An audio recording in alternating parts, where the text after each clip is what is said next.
સહજાત્મ સ્વરૂપ પરમ ગુરુ બુદ્ધિથી તર્ક કરતાં તમને પ્રશ્ન ઉઠ્યા છે કે યાત્રા કરવા જતાં પગે ચાલે કે વાહન વાપરે ત્યારે હિંસા સંભવે કે નહીં.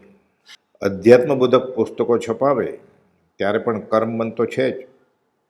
પાણી ઉકાળતા જીવો મારે સચેત તે અચેત કર્યા તો હિંસા થઈ તો પછી ઉકાળેલું પાણી વાપરવું જ શા માટે?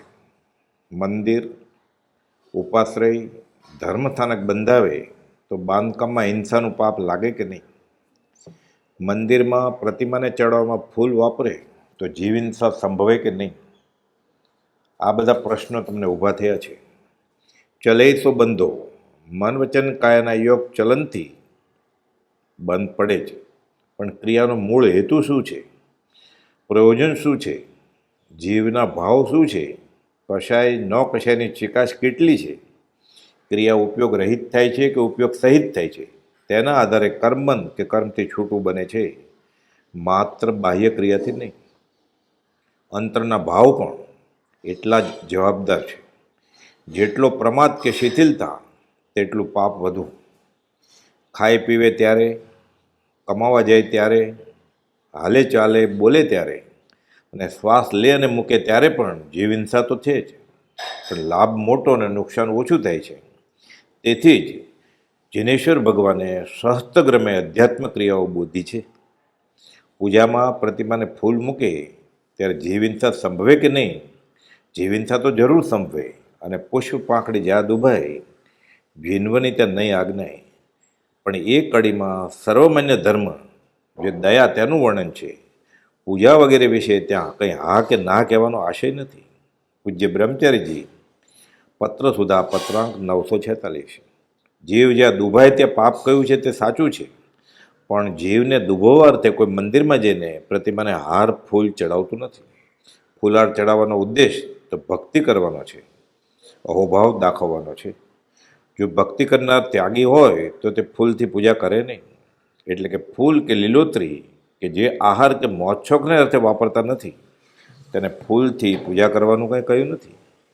જેને લીલોતરીનો ત્યાગ નથી, જે શણગારમાં ફૂલના ગુચ્છાઓ વાપરે છે, પોતાના ઘરના ઓફિસના દરવાજે ફૂલના તોરણ લટકાવે છે, નવી કાર કે નવું ઘર તેના દરવાજે ફૂલ મૂકે, આંબોડામાં માથામાં વાળમાં ફૂલ પહેરે, ફૂલની પથારીમાં સૂવે, ફૂલનું અત્તર વાપરે, તેવા જીવોને પોતાના મોજશોખ ઓછા કરી ભગવાનને અર્થે ફૂલના જે હાર કરી ચડાવે છે તેને તે ફૂલના નિમિત્તે જો પરમકોદેવ પ્રત્યે જિનેશ્વર પ્રત્યે ઉલ્લાસભાવ થાય તો તે ઘણું પુણ્ય બાંધવાનું કારણ થાય છે.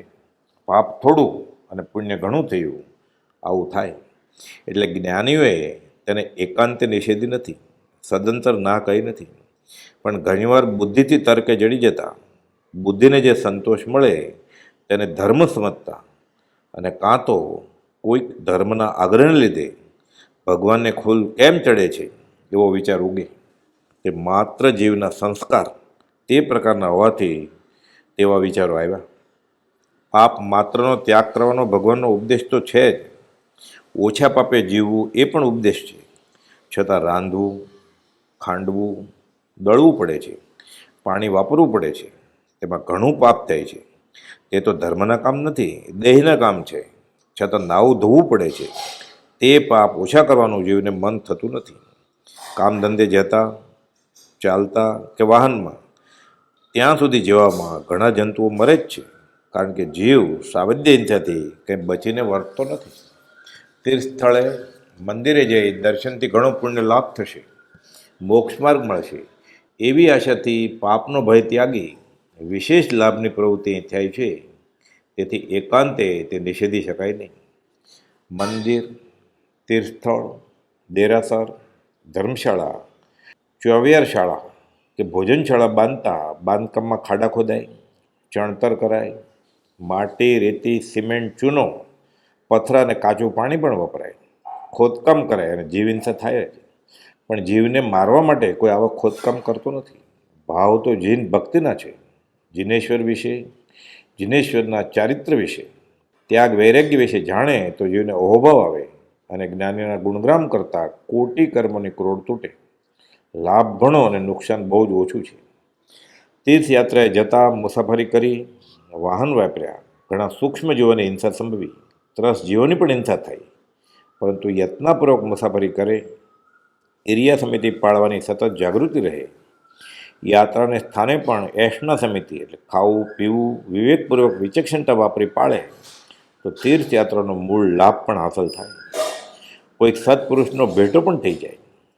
પાત્રતા પ્રમાણે જીવને ઓળખાણ થાય તો ભાવ સુધરી જાય અને અનંત ભાવનું દેવું ચૂકતે થઈ જાય. તે સત્પુરુષના દર્શન, બોધ અને વૈયાવતનો લાભ હાંસલ થાય તો અપૂર્વ લાભ પોતાને હાંસલ થાય, જે અનાદિથી થયું સંભવતું નથી. મંદિર, ઉપાશ્રય, સ્થાનક બાંધવામાં કેટલી બધી હિંસા થઈ, તો પણ ત્યાગીઓ તેનો ઉપયોગ કરે છે, તે પુણ્યનું કારણ છે એમ ગણીને મકાનો પણ બાંધવામાં આવે છે. પરિગ્રહનો ત્યાગ કર્યો હોય તે તેવું મકાન કે મંદિર વગેરે બંધાવે નહીં. લીલોતરાના ત્યાગી ફૂલ, અગરબત્તી, ધૂપ વગેરે સાવજ્ય હિંસા જેમાં થાય તેવી ચીજોથી પૂજા કરે નહીં. પોતે ઊનું પાણી નિયમથી વાપરે, ઉકાળેલું પાણી પીવે તો ભગવાનની પૂજા ઠંડે પાણીએ કરે નહીં. આવી જ પદ્ધતિ આ પુષ્પ પૂજાની છે કે પોતે જો ફૂલ વાપરતો નથી, લીલોતરી વાપરતો નથી, તો ભગવાનની પૂજા, પ્રતિમાની પૂજા ફૂલથી કરે નહીં. સાધુઓ કાચા પાણીને અડતા પણ નથી, પણ નદી ઉતરવાનો પ્રસંગ આવે ત્યારે પાપનું કારણ છે છતાં આત્માર્થે વિશેષ લાભને કારણે સાધુઓને પણ નદી પગે ચાલીને ઓળંગવાની ભગવાને આજ્ઞા આપી છે, છૂટ આપી છે. જેથી આત્માનું હિત વિશેષ થતું હોય, ત્યાં અલ્પ દોષો થવાનો સંભવ હોય, ત્યાં પણ કાળજીપૂર્વક દયાભાવ દિલમાં રાખી પ્રવર્તતા આત્મા સધાય છે. ઓપરેશન થિયેટરમાં દર્દીના પેટ પર છુરી ફેરવી સર્જન પેટ પર બ્લેડ ચલાવે, પેટ ચીરી આંતરડાની ગાંઠ કાઢે, દર્દીને શાતામાં નિમિત્ત બને, અને પેટ પર છુરી ચલાવી પેટ ફાડી લૂંટી લેનાર ચોર લૂંટારના ભાવ તો અશુભ જ છે. બાહ્યથી તો ક્રિયા સરખી જણાય. કાચા પાણીને ઉકાળતા પાણીના જીવો મરે છે, પણ એકવાર ઉકાળીને પાણી અચેત કરવાથી ઋતુ પ્રમાણે તે કલાકો સુધી જીવરહિત એટલે કે અચેત રહેશે. જ્યારે પાણી ન ઉકાળ્યું હોય અને થોડાક જીવો એ રીતે બચવા પામે, પણ પછી તેમાં જીવોની સંખ્યામાં સતત વધારો થયા કરે અને તે ચાલુ જ રહે. જો સરખામણી કરવામાં આવે તો હજારો ગણા વધુ જીવો પાણી ન ઉકાળવાથી જન્મીને મરે. આ જન્મ મરણની પરંપરા ચાલુ જ રહે છે. 1 મિનિટમાં 1200 જેટલા સૂક્ષ્મ નાજુક જીવો જન્મે અને મરે, અને 1 કલાકમાં 72,000 જીવો જન્મે અને મરે. શરૂના થોડાક જીવો પાણી ઉકાળતા મર્યા, પણ કેટલા જીવોને જન્મ મરણથી બચાવ્યા, પરંપરા અટકી, તે વિચારતા આ ઉદ્દેશબોધનો મર્મ સમજાય છે. વળી પાપભીરું જીવ પાણીના જીવોને મારવાના ભાવથી કંઈ પાણી ઉકાળતું નથી. ભાવ તો માત્ર જ્ઞાનીની આજ્ઞા પાલનમાં છે.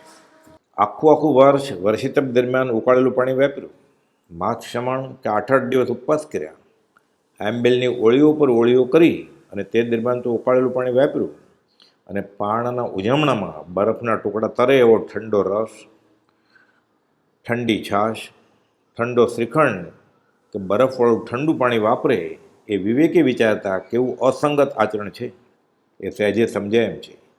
અહીં અભક્ષ્ય ભક્ષણનું પાપ છે તે અંગે ઊંડો વિચાર કરવાનો છે. આવા ધર્મસ્થાનકોમાં, તીર્થ સ્થળોમાં, મંદિર વગેરે કે ભોજનાલયની સુવિધા હોય તો જિજ્ઞાસુ જીવને માત્ર મુસાફરી દરમિયાન અભક્ષ્ય ખાનપાન સહેજે ત્યાગી શકાય. આ તો પ્રભાવનાનું કાર્ય થયું.